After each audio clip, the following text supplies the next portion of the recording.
तहरा दिल पर चोट लगल बा कि तू लड़की से जिंदगी से बर्बाद करत तारा। हम नहीं की बर्बाद करत बबुआ। ऊ एकरा माई के हमरा जिंदगी के छके केला करी एकरा माई के।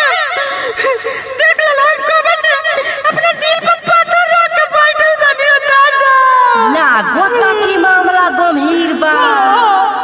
ताज भैया हो गाना बजावा। बजाओ। लागल बा दिल पर चोट दर्द बाटे हो। लागल बा दिल पर चोट दर्द बाटे हो।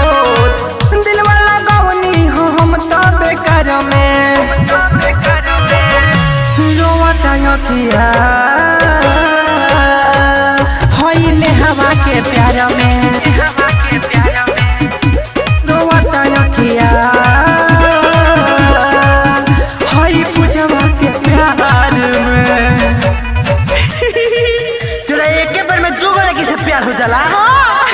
जितने मजबूत ये जाने उतने फायदा बा।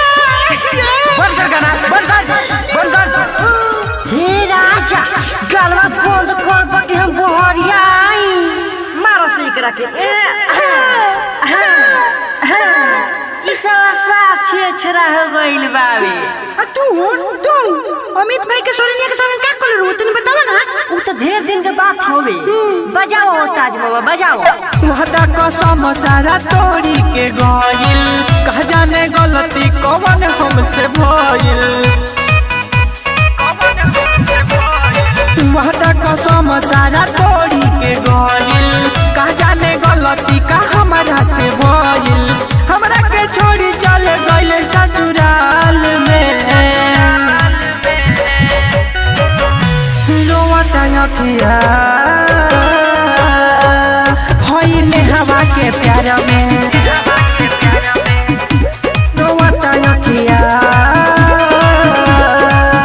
होई पूजवा के प्यार में। अच्छा रोज का बारी रे चल घरे दूसरा लेके पटा ली चल। पटावे के तो हम ढोए लाइक पटाले में तो लाइन लगा दे। स्टूडियो में नटाई करे बार से क्या लगा एक बार सर नंदी का स्टूडियो में सारा भैया बे रुक जा एक मिनट एगो लाइक पटे न तो चल जा चल। तो मौका संग रोज का बड़ी रोज का बड़ी बहुत रोज एकरा भाई के बेटे को तक बड़े कोली से दादा।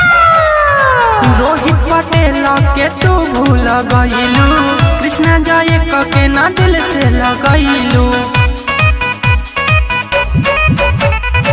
रोहित पटेल के तू भूल गइलू कृष्णा जय के ना दिल से लगइलू। रहबू ना खुश अब जाके ससुराल में रोवता अखिया होइले हवा के प्यार में रोवता अखिया होई सवर की के प्यार में। अच्छा बाबू मुत लो चलो दिया बूता के सूत्र हो।